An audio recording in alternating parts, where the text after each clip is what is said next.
Bonjour à tous, soyez les bienvenus à notre webinaire sur l'intelligence collective. Alors, hasard du calendrier, le courrier cadre de lundi publiait un article où Jean-Claude Patz, le DRH de Michelin, affirmait, je cite, « Le manager qui savait tout grâce à son expérience n'existe plus, le monde est devenu trop complexe, trop instable, l'intelligence collective est fondamentale pour dépasser les crises. » Alors, merci Jean-Claude, c'était une merveilleuse introduction pour notre webinaire d'aujourd'hui. Et alors, je voulais partager avec vous deux petits schémas que j'ai réalisés à partir de toutes les inscriptions des personnes à ce webinaire de ce matin, environ 250 personnes. Et vous voyez que c'est absolument réparti sur plein de domaines d'activité. Là, c'est les domaines d'activité et puis là, ce sont les activités des personnes. Donc, ça concerne tout le monde. Et c'est pour moi une belle illustration. Collaborer mieux, c'est un sujet qui nous concerne, quelle que soit l'activité, la taille de l'entreprise, entre un levier formidable de performance qui représente l'intelligence collective et puis la difficulté à l'aborder, à la mettre en œuvre et à la maintenir dans les équipes. Alors, si c'est votre préoccupation, bien, vous êtes au bon endroit, c'est notre sujet du jour. Et ce matin, je suis accompagné de Sharon, qui est chef de projet et facilitatrice. Bonjour Sharon. Comment es-tu devenue facilitatrice, Sharon? Ah, on ne t'entend pas, Sharon, il faut que tu ouvres ton micro. Alors, Sharon. Bon, on va présenter Olivier en attendant que Sharon a un petit problème de micro. Olivier, en fait, qu'on ne présente plus parce que c'est un peu une star de la facilitation de l'intelligence collective depuis 20 ans, je crois, c'est ça?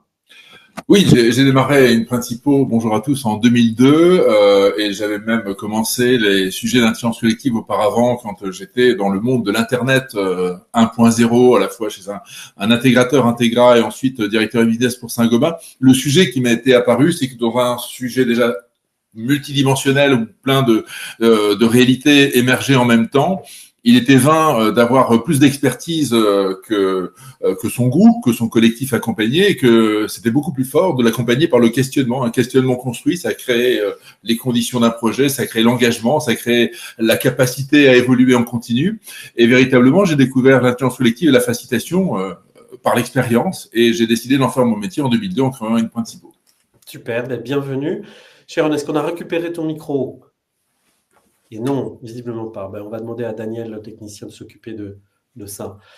Et pour ceux qui ne me connaissent pas, moi je suis Serge, donc coach d'organisation. Coach d'organisation, c'est un métier qui consiste à faciliter les changements dans les entreprises et à mettre en place des dynamiques de changement en utilisant différentes démarches, approches, outils, etc. On a également Sophie ce matin qui est au chat. Alors, on ne la verra pas, on ne l'entendra pas, mais c'est elle qui va modérer le chat, vous envoyer des petits messages et récolter vos questions également. Je voulais remercier également Laure Violet de Schneider Electric avec qui on a préparé ce webinaire qui est malheureusement retenu ce matin. Voilà. Alors, vous pouvez envoyer un petit chat, d'ailleurs un petit message à Sophie pour nous confirmer que vous entendez bien, vous nous voyez bien les quelques slides qu'on va vous présenter. Et puis, pendant ce temps-là, je vais également vous parler des 3 boutons que vous devez avoir en bas de votre écran. Il y en a un qui, si vous cliquez dessus, vous pourrez obtenir le support du webinaire. Simplement, si vous voulez nous suivre sur LinkedIn avec nos publications, vous aurez aussi le 2e petit bouton. Et puis, participer à notre masterclass au mois de mai, c'est le 3e petit bouton. J'en parlerai un peu plus tard. Voilà, tout va bien, Sophie? Super. Alors, pourquoi parler aujourd'hui de l'intelligence collective? Eh bien, on parle beaucoup de sens de l'engagement, de sens de la performance, et en creux de la crise de sens, une désorientation qui est un peu vécue par bon nombre de personnes, y compris d'ailleurs des dirigeants. Et dans le même temps, on doit mettre en place des stratégies, des opérations, des produits qui sont RSE by design, par nature. Et cela en imaginant en même temps un futur souhaitable pour chacun d'entre nous, parties prenantes, nos familles, etc. Et puis nous vivons aujourd'hui la coexistence de plusieurs cultures, soit du fait des générations, soit des origines des collaborateurs, Asie, Afrique, Europe de l'Est, etc. Et à cela s'ajoute également l'intelligence artificielle, alors sauveur de l'humanité pour les technocentrés, ou plus prosaïquement pour ceux qui se posent la question, mais finalement, comment je vais collaborer avec l'intelligence artificielle dans le quotidien. Et puis, on pourrait rajouter, parler de la globalisation, de la géopolitique, etc. Il y a plein d'autres sujets. Finalement, l'important, c'est que tout ça, ça engendre des besoins de changer en continu, de s'adapter en continu pour les organisations et donc de développer sa capacité à changer individuellement et puis collectivement. Et tout ça pour apporter de l'innovation, pour créer des nouveaux services, etc., pour mieux servir en tout cas nos clients. Voilà. Donc en somme, ce qu'on appelle aujourd'hui, on est dans ce qu'on appelle aujourd'hui un monde complexe, hyper concurrentiel, où le rapport au travail a évolué, a complètement changé et est devenu assez hétérogène. Alors sans surprise, le taylorisme finalement s'y accommode assez mal de cette que nous créons tous ensemble finalement une nouvelle culture, une culture de travail, de management, qui est basée sur la collaboration, à la fois une réponse unique et puis un atout majeur face à la complexité pour évoluer dans ce monde. Et donc la question centrale, c'est comment nous allons y collaborer, comment collaborer mieux. Et on voit aujourd'hui que c'est un enjeu clé pour bon nombre de sociétés. Je citais tout à l'heure Jean-Claude Patz, le DRH de Michelin, mais c'est également la réflexion dans beaucoup d'entreprises, celle de Schneider également, qu'on entendra tout à l'heure. Alors, qu'est-ce qui nous donne un peu autorité à parler de ce sujet? Pour vous parler rapidement de Changeable, nous, notre ambition, on existe depuis déjà 12 ans, enfin maintenant, on est dans la 12e année. Notre ambition, c'est d'être le joker pour déployer les modalités de performance du 21e siècle. Un joker, c'est quoi? Dans un jeu, c'est une carte qui est capable de dépasser les règles, d'aller au-delà du jeu régulier, d'inventer un élément nouveau, d'écrire une nouvelle histoire. Et c'est exactement ce qu'on souhaite être et ce qu'on incarne aujourd'hui dans nos activités, soit dans la mise en place, l'impulsion, le développement de la collaboration, soit en travaillant les transformations managériales et notamment pour les transformations culturelles. La question du changement de leadership également, pour faire émerger, pour faire développer, etc. Et puis, gérer des projets voilà, qui sont profondément humains, c'est-à-dire qu'on s'attache à des sujets qui sont des changements de comportement, de croyances, de façon de fonctionner.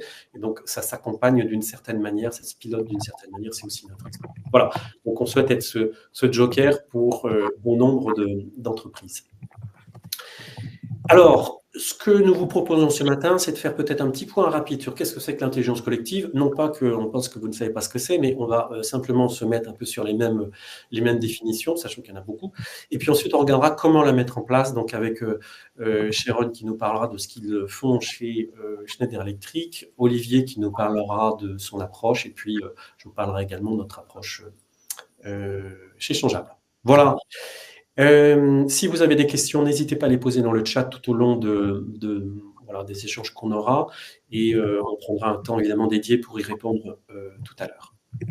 Alors, comment définir l'intelligence collective? La première chose, finalement, c'est la question de l'étincelle. Il faut qu'il y ait une étincelle dans un groupe parce qu'il ne suffit pas de rassembler les personnes pour qu'il y ait de l'intelligence collective. Et cette étincelle, c'est la capacité du groupe à se poser des questions et à chercher des réponses ensemble. S'il n'y a pas ça, il ne peut pas y avoir d'intelligence collective. Le deuxième aspect qu'on veut mettre un peu en avant, c'est que l'intelligence collective, ça procède d'une interaction entre les personnes, évidemment, avec leurs connaissances, leur savoir, idées, opinions, etc., et puis avec l'organisation, la culture, l'environnement. C'est cette interaction qui va orienter, qui va impulser, qui va favoriser l'intelligence collective ou pas. Et puis, troisième élément, à prendre en compte, c'est que l'intelligence collective, elle est potentielle. C'est-à-dire que on peut faire plein de trucs et puis s'apercevoir que, en fait, l'intelligence collective n'apporte pas de valeur. Mais on a quand même un certain nombre de reculs aujourd'hui pour pouvoir dire il y a quand même un certain nombre d'activités, d'ateliers, de démarches, de process, d'outils qu'on peut utiliser qui vont augmenter ce potentiel et dire finalement le 1 plus 1 peut être égal à 3 ou plus. Voilà. Et donc la grande question pour ceux qui la mettent en place et ceux qui la vivent au quotidien, c'est quoi le mix sur ces paramètres pour optimiser finalement la création, ou la réalisation plutôt de ce potentiel et la génération de valeur évidemment derrière. Est-ce que Olivier ou Sharon, est-ce que vous avez peut-être un commentaire, une précision à apporter? Peut-être Sharon d'abord, peut-être ton micro marche peut-être? Mon micro devrait marcher maintenant. Oui. Parfait. Désolée pour ce petit problème technique. Oui, j'aimerais bien rajouter quelque chose. C'est surtout par rapport au procédé de l'intelligence collective. C'est quelque chose qu'on travaille vraiment de près au sein de Schneider Electric, donc je pourrais vous en dire un petit peu plus après. Mais c'est essentiel en fait d'enlever le biais du fait que l'intelligence collective, ce soit un peu quelque chose de, on va dire, mystique qui peut arriver comme ça, de façon déstructurée. Il y a une vraie cadre à mettre en place pour pouvoir en fait arriver à ce potentiel de 1 + 1 = 3. Tout à fait. Ou plus. Ou plus. Merci beaucoup. Olivier ? Oui, alors, effectivement, l'intelligence collective, c'est une puissance du collectif, et une puissance du collectif parce que derrière tout ce que tu as dit très bien, il a conscience déjà d'un certain nombre d'enjeux, la conscience d'être lui-même, et il y a donc une dynamique entre l'individu, le groupe et les enjeux qui vont au-delà, les enjeux extérieurs. Il y a un jeu, nous tous, et parfois, effectivement, c'est beaucoup plus que 1 + 1 = 3, ou parfois même on dit 1 + 1 = 11. On est plutôt dans jeu, puissance nous. Et donc là, quand on commence à être sur ce type de mathématiques, je vais pas jouer en mathématiques, c'est pas mon registre, mais effectivement, en fait, il y a des capacités où les agrégations d'idées, les agrégations de personnes, l'énergie que l'on ressent entre nous, eh bien, fait qu'on se sent beaucoup plus puissant pour agir, pour être aussi résilient et audacieux dans un monde assez incertain, assez turbulent. Merci. Alors, il y a également un complément que je voulais apporter sur agir sur cette potentialité d'intelligence collective. Il y a 3 niveaux finalement qu'on distingue. Le premier niveau, c'est le niveau des skills, des compétences. Collaborer, finalement, on croit savoir, mais finalement, comme le disait Sharon il y a un instant, c'est aussi apprendre à des nouvelles façons de faire, de pratiquer, utiliser certains outils, etc. Et donc, bon, il y a un travail à faire sur cette partie-là pour que la collaboration elle puisse avoir lieu en interne dans l'équipe, mais aussi en transverse avec éventuellement des personnes extérieures, clients, fournisseurs, etc. Le deuxième niveau, c'est la question de la culture managériale. Évidemment, ce qu'on va demander aux managers, aux leaders va évoluer. Il faut être à l'écoute, il faut permettre à l'équipe de performer, d'être autonome, de faire émerger des leaders, etc., etc. Et donc, les rôles, les postures, les soft skills, évidemment, sont revus dans le mix qu'on demande. Et puis, un point qui est fondamental, c'est la question de l'organisation. Évidemment, c'est que comment ou quelle organisation devons-nous créer pour servir les managers, les leaders, les équipes ou les collaborateurs pour leur permettre de mieux collaborer. Et on le verra tout à l'heure d'ailleurs avec Sharon quand elle nous parlera de Schneider. Voilà, donc ces trois niveaux sont à regarder quand on veut mettre en place l'intelligence collective. Et on peut même dire aujourd'hui que si on travaille que sur un niveau, par exemple que sur les skills, c'est largement insuffisant. Il pourra se passer des choses ponctuellement. Il n'y a pas de problème, ça peut être localisé pour répondre à un besoin particulier. Mais pour avoir une démarche globale générale dans l'entreprise, c'est évidemment insuffisant. Alors, l'usage de cette intelligence collective, je vous en ai mis quelques-uns là, mais finalement, c'est infini. Dès lors qu'on travaille à plusieurs, en fait, on est dans une situation de collaboration et on est dans une situation de potentialité d'intelligence collective. Et donc, en fait, vous le savez, au quotidien, c'est tout le temps. Aussi bien au niveau des comités de direction, tout en haut, qu'au niveau des équipes projets, que des équipes régulières, natives. Que ce soit au service comptable, comme on l'a vu tout à l'heure, le petit schéma, ou au service urbanisme, ou au service des sports, de l'enseignement, etc. Et il faut se poser la question, évidemment, c'est quoi les effets attendus, les bénéfices? Pour nous, le premier, c'est évidemment l'efficacité des opérations. C'est ce que l'on veut. Et puis, je l'ai mis en deuxième, en troisième position, mais on pourrait dire que tout le monde est ex-aequo. Mais il y a une question du sens, et ce n'est pas de donner du sens qui est important. C'est plus que les personnes créent du sens pour eux-mêmes, pour leur équipe et surtout pour le client. Et évidemment, on s'attend aussi à un surcroît d'engagement, à retenir des talents, à ce qu'il y ait des prises d'initiative, à ce qu'on renforce la santé, la qualité de vie au travail, etc. Donc, on est en train de parler plutôt d'un cercle vertueux, finalement, qui agrège tout un tas de préoccupations que vous avez certainement dans vos organisations sur l'attractivité, sur le quiet quitting, sur la qualité de vie au travail, sur l'engagement, etc. Voilà.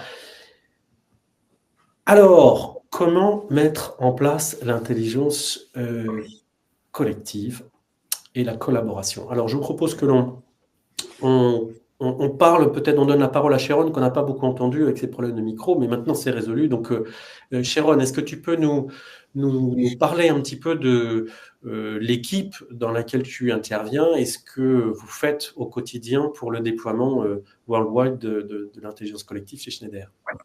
Bien sûr. Merci beaucoup, Serge. Sharon Salumu, je suis ravie aujourd'hui de vous parler au nom de mon équipe de l'Innovation Square chez Schneider Electric, de ce dispositif innovant qui vient en fait répondre à la question de comment on met en place l'intelligence collaborative au sein de notre entreprise. Un tout petit peu de contexte, donc moi je fais une partie d'une équipe de 4 personnes, donc une petite équipe. On est vraiment en mode start-up au sein d'une grande machine, de la grande machine que c'est Schneider Electric. Et l'Innovation Square, en fait, est un espace physique localisé aujourd'hui à Grenoble, Intensity, France. Donc, Intensity, c'est notre bâtiment démonstrateur certifié LEED qui vient d'être ouvert il y a 2 ans à peu près. Et l'Innovation Square, en fait, est un laboratoire d'innovation. Un laboratoire d'innovation qui est dirigé par des co-designers, des designers collaboratifs. Et dans cet espace, on a à disposition vraiment 220 mètres carrés mise à disposition de toute démarche innovante, créative, collaborative avec des collaborateurs internes ou des collaborateurs externes, des partenaires, des clients et qui dit plus. Ce programme incarne vraiment un état d'esprit très fort au sein de Schneider Electric, une entreprise avec une ADN innovante bien reconnue. Et l'esprit qu'on incarne à l'Innovation Square, c'est vraiment d'avoir une façon de penser, de travailler qui vient stimuler l'innovation à tous les niveaux de notre organisation. Donc, Serge vous a montré un slide du type de sujet, en fait, le type d'activité qu'on peut faire de façon innovante et collaborative en utilisant en fait différentes méthodologies. Nous, on vient intervenir sur vraiment un spectre d'activités aujourd'hui qui est un peu sans limite. Voilà. En gros, en termes de nos missions, on a 6 missions principales qui viennent en fait résumer notre impact et notre périmètre d'activité. C'est important de dire qu'on n'est pas les seuls acteurs de l'innovation et de l'intelligence collaborative au sein de notre entreprise. Nous, on est vraiment là pour servir ces 6 missions principales. Donc déjà, de venir accompagner des sujets et des projets stratégiques pour l'entreprise et pour notre écosystème. Le développement d'espaces conçus pour l'intelligence collective. On pourra en parler un tout petit peu plus peut-être par la suite aussi, mais on va dire que l'écosystème dans lequel on travaille est essentiel pour la mise en pratique des méthodologies avec des bonnes bases. Voilà.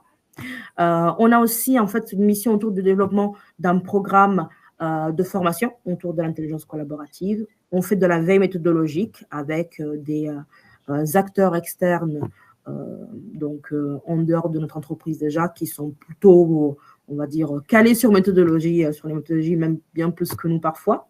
On est aussi là pour aider à développer l'image de marque de Schneider Electric pour pouvoir montrer en fait à notre écosystème comment on travaille. Et puis, une dernière mission qui est vraiment autour de la diffusion des pratiques collaboratives au sein de l'entreprise. Et c'est là qu'en fait, on intervient en tant que co-designer pour apporter cette culture de l'innovation, des bonnes pratiques de créativité, d'expertise, de méthodologie d'innovation, pour pouvoir en fait donner à nos managers, à nos collaborateurs, les outils pour relever nos défis et accélérer la transformation de notre entreprise. Une transformation qui peut être stratégique, opérationnelle, organisationnelle et qui dit plus. Et c'est véritablement là l'objectif, la boussole de l'Innovation Square, c'est d'apporter de l'innovation dans tout ce que nous faisons, parce que l'innovation ne concerne pas que nos offres, il s'agit vraiment de changer fondamentalement notre façon de fonctionner, notre façon de travailler avec nos partenaires et nos clients, et l'intelligence collective est vraiment un enabler clé dans cette innovation. On peut continuer sur notre diapositive si possible, Serge. Donc, la question du webinaire d'aujourd'hui était vraiment autour de manager par l'intelligence collective. OK, mais comment? Une réponse que nous, on apporte à Schneider Electric, c'est via l'Innovation Square, qui est vraiment un dispositif collaboratif, comme je viens de l'expliquer, qui est vraiment présent non seulement pour rendre l'innovation possible, mais qui est aussi essentiel pour une entreprise comme la nôtre, en constante évolution, pour pouvoir en fait enlever certains biais, modèles qui viennent freiner structurellement le process innovant dans une multinationale comme la nôtre. On l'a dit, j'aime bien le répéter quand je suis en interne, mais je le répète aussi dans ce webinaire, l'innovation collaborative ne se résume pas des révolutions soudaines. C'est pas comme si on rentre dans une pièce et on se dit, aujourd'hui, on va révolutionner le monde. Non. Il y a un process, il y a un cadre. Et le parcours, en fait, que nous, on a parcouru avec l'Innovation Square vient vraiment représenter cela. On ne parle pas de révolution soudaine, en fait, en interne, en termes de culture d'entreprise, de dispositifs qu'on a mis en place, mais plutôt l'histoire et l'aventure de l'Innovation Square se résument par plusieurs petites victoires progressives qu'on a, en fait, surélevées jusqu'à maintenant. J'ai la chance d'avoir été en fait une des 2 personnes qui ont lancé ce concept au sein de l'entreprise. À l'époque, en toute transparence, j'étais encore alternante et ça me permet de répondre aussi à la question de Serge de pourquoi aujourd'hui je suis facilitatrice et dans l'intelligence collaborative. Je suis tombée un peu par chance, en toute transparence. J'ai fait des études en commerce international, je suis tombée chez Schneider. On nous a proposé de se lancer sur ce projet avec ma maître d'alternance à l'époque. Et fur et à mesure, en fait, j'ai vraiment eu un choix fort et une vocation forte, en fait, pour l'intelligence collaborative dans ce dispositif, mais pas que. Et c'est comme ça qu'en fait, tout a commencé en 2020, plein de pandémie. Je ne vais pas vous ramener à des souvenirs pas très positifs, mais on a commencé comme ça. Et en fait, en lançant cette aventure, on s'est rendu compte qu'il y avait quelque chose à faire. Et c'est comme ça qu'on avait commencé, en fait, à construire fur et à mesure notre proof of concept. Je fais quelques anglicismes si vous en m'en pardonnez. Et en fait, ce proof of concept, ce premier test, on va dire, de lab, on n'avait pas vraiment d'attente de la part de nos sponsors stratégiques, ce qui a été une chance qui n'est pas donnée forcément à tout le monde dans un contexte de coût budgétaire ou autre, mais nous, on avait vraiment carte blanche. Et c'est là qu'en fait, 2021-2022, on a commencé vraiment à créer physiquement l'Innovation Square ici à Grenoble Intensity. Donc, on avait 4 murs en béton et en sol. Donc, vraiment, on a su bien s'entourer pour faire ça de façon intelligente et réfléchie par rapport à l'objectif d'un espace collaboratif, en lien avec ce côté dans l'écosystème et d'un lieu qui soit vraiment bien designé pour répondre aux besoins collaboratifs.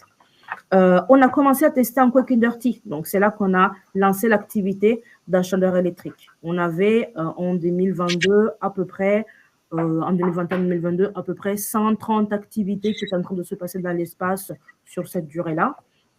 Et en avançant en fait de plus en plus dans la structuration de notre offre de services, de notre accompagnement, des pratiques collaboratives en fait déjà existantes de l'entreprise, mais aussi de nouvelles qu'on voulait apporter, on s'est rendu compte qu'il fallait vraiment qu'on se fasse accompagner. Accompagner sur 2 leviers. Accompagner sur le levier méthodologique déjà. Comme on l'a dit, c'est nécessaire quand même d'avoir une bonne base de méthodologie, mais je vous rassure, moi, quand j'ai commencé à faciliter, j'avais vraiment des notions. Et c'est en faisant, je pourrais répéter à tout jamais cette petite phrase, qu'on a commencé vraiment et que j'ai commencé personnellement en tant que facilitatrice à me rendre compte en fait des enjeux qu'il y avait en tant que facilitateur ou manager en fait de l'intelligence collaborative à gérer pour pouvoir faire émerger des livrables et des outputs intéressants à l'issue d'une démarche. On s'est fait aussi accompagner en interne dans le sens qu'on a cherché des alliés. C'est une étape clé en tant que manager de l'intelligence collaborative ou intelligence collective, de trouver en fait les bons alliés, les bonnes personnes qui vous amèneront en fait les bons sujets pour pouvoir faire prendre de l'ampleur un dispositif tel que l'Innovation Square. Et c'est là que donc on a vraiment commencé à se mailler avec le Global Learning et l'organisation de Real Estate. On a pu effectivement dans ce cadre de Next Normal à l'époque se lancer dans cette vague aussi de, on va dire, préparation ou plutôt capitalisation sur tous les apprentissages qui nous ont donnés au issu de la pandémie en termes de collaboration et intelligence collaborative en digital ou en hybride, qui nous a permis donc de placer des bonnes pratiques. En termes vraiment d'avancée dans notre aventure, aujourd'hui, on est dans une phase de pre-scale. Donc, on a pour objectif de déployer l'Innovation Square sur plusieurs sites plusieurs sites stratégiques de Schneider Electric Donc, déploiement prévu en Chine, Dubaï, US, ailleurs en France. Et c'est là qu'en fait, avec l'ampleur de notre communauté, la prise d'ampleur de notre communauté, de notre dispositif, aussi du programme de l'entreprise et la visibilité en externe, qu'on a compris qu'il fallait qu'on se structure. Se structurer avec une élaboration d'une stratégie d'approche d'industrialisation très, pas forcément cadrée, mais au moins claire, avec une vision claire, pour que, en fait, à partir de l'expérience qu'on avait eue sur les 2 premières années, on puisse capitaliser et identifier aussi nos limites en tant que lab et dispositif de l'innovation.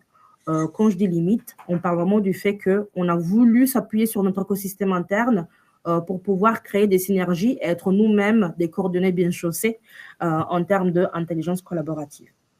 On a vraiment eu la chance dès le départ d'être bien accompagnés. On n'était pas des experts en fait en termes d'intelligence collaborative et c'est pas la vocation de Schneider Electric.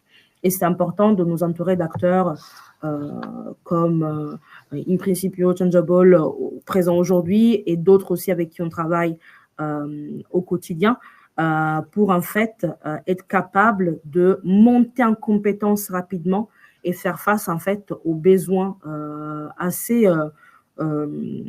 spécifiques parfois de nos collaborateurs en interne et de nos partenaires. Donc voici un peu l'aventure de l'Innovation Square telle qu'on est en train de la vivre aujourd'hui. Et en fait, on se retrouve vraiment à capitaliser sur cette expérience avec une structuration d'une offre de service complète, si on continue avec le prochain slide, merci beaucoup, qui se base sur 4 piliers. C'est le résultat, on va dire, de ces 4 dernières années de travail à l'Innovation Square, avec vraiment 4 piliers principaux autour de l'accompagnement stratégique, donc la mise en place d'un process de prise en charge de demandes collaboratives en interne pour nos collaborateurs. Et c'est là qu'on parle vraiment du cadre. Le fait de venir effectivement répliquer les espaces avec le deuxième pilier autour des espaces qui accueillent l'intelligence collaborative. Donc, l'Innovation Square sur site ici en a un exemple et les prochains qui vont arriver complètent effectivement notre réseau de labs mondiaux. Notre communauté autour de l'intelligence collaborative, une communauté qui en fait nous permet de continuer l'aventure même dans des espaces où on n'a pas forcément des Innovation Square encore présents, pour pouvoir en fait apporter de l'efficacité en quantité et en qualité, et aussi influencer les méthodes de travail et faire cascader en fait cet esprit d'innovation et de collaboration partout dans l'entreprise. Et puis un programme d'experts pour vraiment venir montrer en fait la maîtrise et les compétences nécessaires à mettre en place et à mobiliser dans une entreprise comme la nôtre pour pouvoir faire en sorte que toute personne qui souhaite être accompagnée dans le cadre en fait d'une démarche collaborative puisse être accompagnée avec le bon niveau d'expertise. Je vais continuer avec mon dernier slide aussi. Merci beaucoup, Serge. Quel est l'impact de l'Innovation Square dans le cadre de notre entreprise, de notre écosystème? On utilise souvent la métaphore de l'iceberg que je vous livre ici. Vous connaissez peut-être aussi la loi de Pareto. Ce qu'on voit en fait pour un athlète en général, c'est 20%, c'est la compétition. Un athlète, on le voit courir ou nager ou sauter, peu importe le type de sport, et on se dit, ah, ça, franchement, ça a l'air vachement facile, 20 secondes de sa vie, et on y arrive. Et en vrai, l'iceberg est beaucoup plus profond que ça. Il y a de l'entraînement, du conditionnement, du sacrifice, de la préparation, en fait, qui vient se mettre en place pour venir servir ce 20% on va dire, compétition apparente. On utilise un peu la même métaphore pour l'intelligence collaborative et l'intelligence collective, on va dire l'innovation. En général, ce qui est visible sur la pointe de l'iceberg, c'est tout simplement le travail du facilitateur qui vient faciliter une activité, engager les participants. Mais derrière, il y a tout un travail de co-design, de dévouement, de discipline, de formation, de recherche, de curiosité en fait qui doit être mise en place pour pouvoir assurer en fait que cette expérience apparente pour les participants soit la plus efficace possible.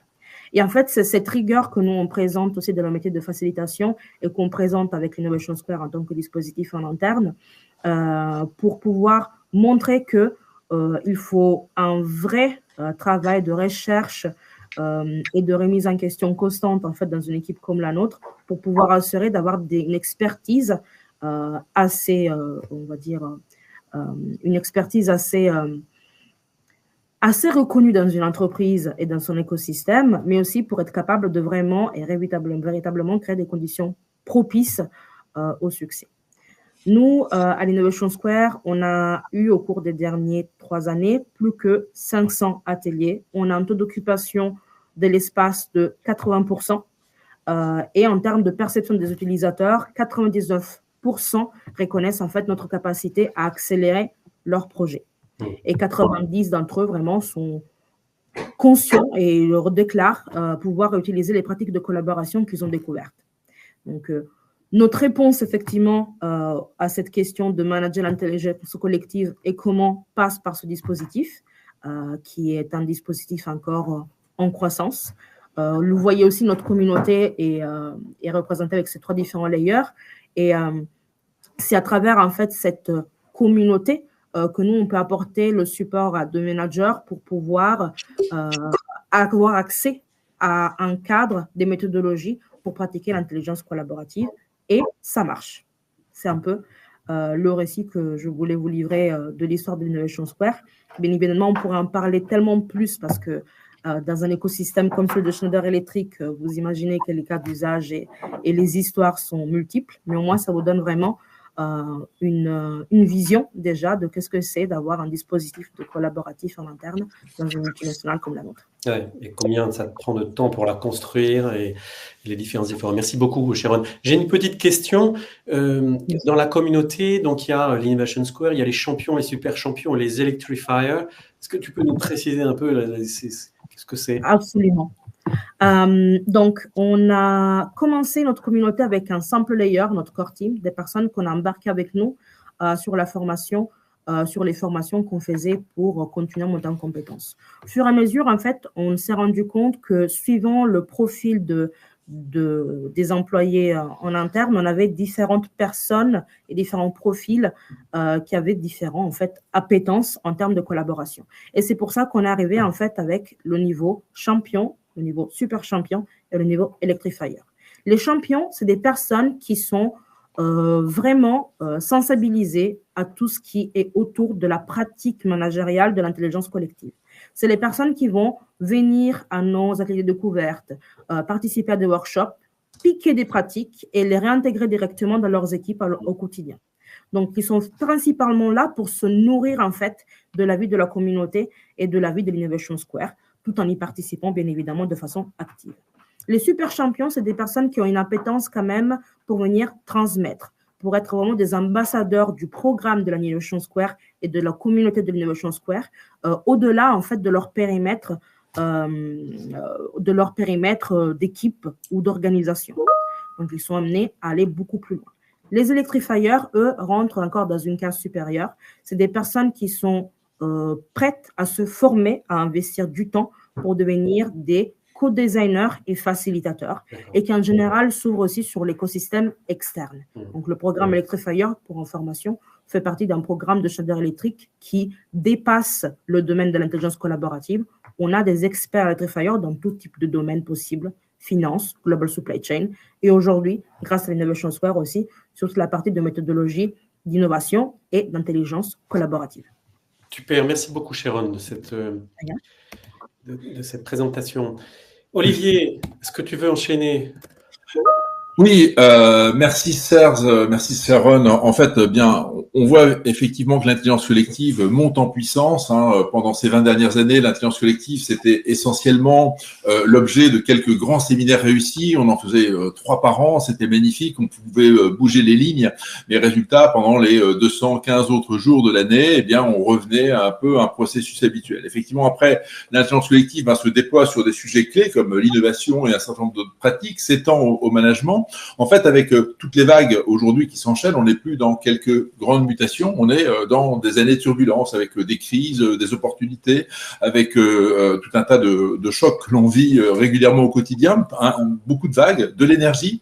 Et en fait, on a besoin maintenant dans les organisations d'une intelligence collective continue à la fois dans le temps, dans l'espace, dans les pratiques et sur les champs d'application. En fait, c'est ça véritablement qui est en train de muter. Donc peut-être que cette intelligence collective du passé qui avait donné l'image d'être un peu chère parce que c'était pour des grands événements, en fait, elle est beaucoup plus efficace aujourd'hui, beaucoup plus efficiente. Donc voilà, InPrincipo aujourd'hui a développé une pratique, une approche managériale sur l'intelligence collective continue basée sur un cycle que vous voyez ici, la dynamique régénérative, où on travaille en fait sur les 3 énergies naturelles du collectif, l'énergie du sens. Tout le monde a vu que quand on donnait du sens à une équipe, bien ça la mettait dans l'énergie d'agir. Et donc c'est un sens que l'on révèle effectivement entre les aspirations fondamentales du jeu, ce qui est l'ambition du nous et effectivement l'apport qu'on peut faire aux tous. Ensuite, eh bien, dès qu'on a donné du sens, eh bien, on a envie d'agir. Et donc ça, c'est la capacité de réalisation. Et donc, l'équipe va être l'organisation centrée sur l'action, la capacité de coagir, et on réalise ensemble des actions et en même temps, on se réalise. Et donc, on grandit l'énergie. Si on reste que dans le sens, eh bien, on s'arrête à peut-être quelques frustrations de ne pas pouvoir réaliser et se réaliser. Au contraire, si on passe à la réalisation, on développe. Et derrière ça, on a le temps de partager, d'être sur des expériences réflexives et donc de se régénérer. C'était très précieux ce que disait Sharon sur toute la partie immergée de l'iceberg, parce qu'effectivement, l'entreprise est aujourd'hui une sorte d'athlète, et un athlète qui est dans une dynamique continue. Et en fait, tant qu'on est sur un management linéaire, quelque part, on s'épuise, on se force. Quand on est sur une pratique circulaire, on se régénère en continu, et donc on se renforce à chaque itération. Et c'est ça qui fait peut-être un petit peu la force du système. Donc aujourd'hui, on forme par exemple depuis 2 ans chez Auchan des dizaines de cohortes de managers. Et donc ça, effectivement, c'est une pratique extrêmement quotidienne. On travaille pour des experts comptables où on les a transformés depuis 2017 en fertiliseurs d'entreprise, sur des ingénieurs dédiés au monde du bâtiment et de l'environnement. Donc en tout cas, on est sur des sujets où ce qui va être manifeste, c'est non seulement la capacité d'intelligence collective, mais surtout l'énergie que ça engendre. Ça engendre une très belle énergie dans les organisations, une capacité à dépasser un petit peu les réalités, et surtout ça se transmet. Quand on crée les conditions d'un accompagnement à la fois par une transformation de l'ensemble de l'entreprise, mais surtout par ses managers, on crée véritablement une intelligence collective de terrain qui se propage et qui fait en sorte qu'effectivement ça fonctionne. Il y a une métaphore toujours un petit peu sportive qui fonctionne bien avec ça, c'est qu'on a l'avant-match où on se prépare ensemble, il y a le match, la capacité de réalisation, et surtout il y a l'après-match. Dans tous les sports collectifs, on va en face boire un verre, et effectivement c'est ce qui nous régénère, on fait passer le message que l'équipe est plus importante que le match.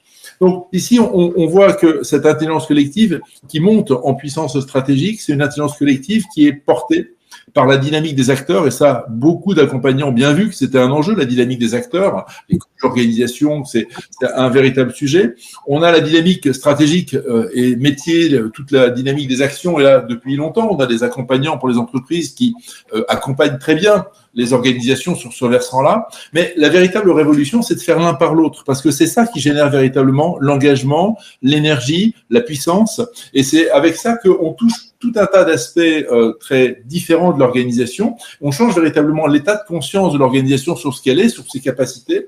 Et dans un monde où on est très challengé par des turbulences, où on pourrait s'effondrer, se tétaniser, et on le voit quand même dans les sondages, il n'y a que 7% des salariés qui sont engagés en France, qui est quand même assez affolant, et les taux de productivité sont aussi en chute. Donc, on est quand même dans des années où on est questionné. Et on voit véritablement la puissance de la solution d'intelligence collective opérationnelle. C'est véritablement, ça crée des conditions de capacité collective. Cette notion que l'entreprise est un athlète collectif. Donc, pour répondre à tes questionnements, Serge, effectivement, il y a un enjeu de compétences individuelles, ça c'est indéniable. Il faut que les managers et même les collaborateurs s'approprient ce type de démarche. Quand on est conscient de ce qui se joue, eh bien, on est beaucoup plus qu'acteur, et en plus, c'est un plaisir d'agir dans ce type de dynamique. Mais véritablement, et ça, je pense que c'est aussi un enseignement pour les RH, on passe de compétences à la notion de capacité collective. Et je pense qu'il faut aussi prévoir autant des formations qui touchent aux compétences individuelles, c'est essentiel, qu'aux capacités collectives et collaboratives pour justement atteindre ces capacités à la fois de delivery, de puissance de l'action, mais aussi de régénération, parce qu'on a besoin aussi d'avoir des temps de régénération en continu pour justement refaire collectif, se ressourcer, reprendre son énergie, repartir. Là aussi, la métaphore du sport est pleinement opérante. Voilà, donc pour synthétiser, nous facilitons vos transformations, ça, Changeable le fait très bien, InPrincipo aussi, on forme par une pédagogie expérientielle vos acteurs clés, les managers, les facilitateurs internes, les leaders, et justement, donc ça c'est extrêmement important sur les managers d'équipe, sur les approches aussi dans l'anticipation et l'innovation, comment on se projette collectivement pour aller chercher du sens, comment on tient dans le brouillard, hein, le côté leader-navigateur, c'est une de nos formations, vous verrez sur le site InPrincipo si vous allez voir. Voilà, donc on passe de la puissance je puissance nous que je disais tout à l'heure à nous puissance nous qui est vraiment un petit peu la puissance ultime. Et pour vous aider à évoluer dans ce type de démarche, on a lancé il y a un mois un diagnostic en ligne. Donc on voit que l'énergie c'est important pour les bâtiments. Donc il y a le DPE, pour la performance énergétique, on a lancé un peu la même chose pour les organisations. Donc, c'est un diagnostic qui s'appelle ECO. Les énergies collaboratives continues des organisations. Et donc, il y a 21 questions très, très pédagogiques qui vous permettent effectivement de situer si votre entreprise, elle est énergivore en management ou si, au contraire, elle est assez vertueuse sur ce plan-là et sur les points de progrès qu'on pourrait développer, enfin, soit par vous-même, soit ensemble. Voilà. Donc, ça vous délivre un A+, si tout va bien, ou un F assez rouge, si ça va pas très bien. Voilà un petit peu l'approche, Serge, qui est proposée par nos démarches. À toi. Merci Olivier. Et alors pour rebondir sur cette capacité collective, troisième axe, donc pour regarder un peu comment mettre en place cette intelligence collective, cette collaboration, et la développer dans les entreprises. Nous, on s'est posé la question de dire finalement un manager, un leader, quelle question finalement il est amené à se poser aujourd'hui? La première, c'est quelle action finalement crée les conditions de la collaboration, de l'intelligence collective? Nous, ce qu'on voit lorsqu'on intervient, c'est que c'est une question sur laquelle il n'y a pas beaucoup de réponses. Et je rejoins tout à fait Olivier dans ce qu'il disait il y a quelques instants. La deuxième question, c'est quoi le bon dosage? Parce que chaque équipe est différente, elle est unique. Et donc, ce qui a marché pour une ne marchera pas nécessairement pour l'autre. Il faut réinventer ou redéfinir finalement ce qui marche pour cette équipe. Il y a comment aussi exister sans être nécessairement au centre. Donc la posture, la position, le rôle là, était vraiment interrogé du manager. Et puis il y a la question du développement personnel, puisque c'est l'intelligence collective, elle est exigeante en termes de développement personnel. Alors, pour pouvoir écouter, pour pouvoir se taire, pour pouvoir parler, pour pouvoir communiquer en somme, et pour pouvoir donner, créer, etc. Finalement, il y a beaucoup d'éléments là-dessus. Et donc, nous, on s'est posé la question de se dire, finalement, comment on peut donner au manager une espèce de boussole, je reprends là le terme aussi de Sharon, pour guider finalement le manager ou le leader sur les principaux axes sur lesquels ils peuvent aller expérimenter et explorer. Parce qu'il s'agit bien d'explorer, puisqu'il y a beaucoup de choses finalement qui sont assez nouvelles, alors certaines qui sont déjà un peu connues, mais d'autres qui sont inconnues et sur lesquelles il faut les explorer. Exemple de la créativité, par exemple. Voilà.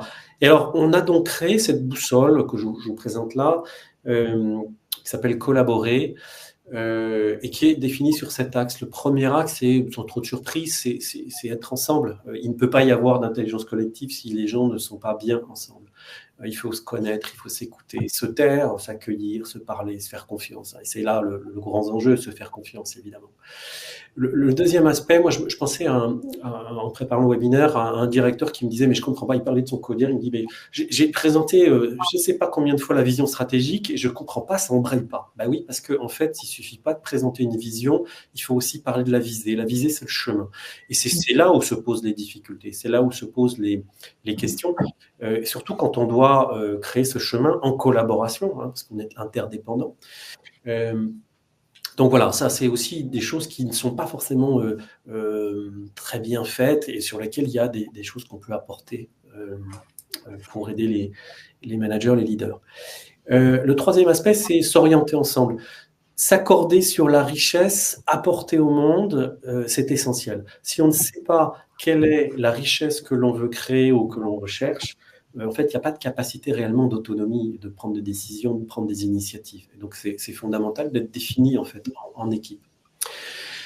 Évidemment, quand on travaille, il faut prendre des décisions. Alors, la décision ensemble, elle n'est pas obligatoire. Cependant, elle arrive. Et donc, il faut être capable de la gérer correctement. Et ça, c'est un sujet dans toutes les équipes sur lesquelles je suis passé, on ne savait pas gérer cet aspect-là. Il y a des process, il y a des approches qui permettent de gérer des décisions ensemble, collaboratives.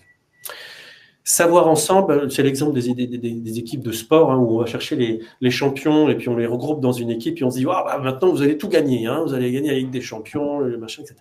Ben, en fait, ça ne marche pas. Si on n'est pas capable de partager ses savoirs, ses connaissances en fait, de conjuguer en fait, ces capacités, en fait, il n'y a pas d'intelligence collective, il n'y a pas de création de valeur qui est possible. Et c'est tout l'enjeu là d'apprendre à conjuguer. Moi, je dis souvent qu'il n'y a pas d'équipe sans tension, tensions qui peuvent dégénérer en conflit, qui peuvent dégénérer en affrontement. Et j'ai malheureusement vu des affrontements également dans les équipes. Et souvent, la question des tensions, des conflits, etc., en fait, on n'aime pas du tout en France. Et on va chercher plutôt à les éviter ou alors à acheter la paix sociale. On l'a encore vu il y a peu de temps dans l'actualité. Et donc, c'est jamais bon. Parce que je ne pense pas qu'il puisse y avoir de confiance tant qu'il n'y a pas eu de conflit dans une équipe.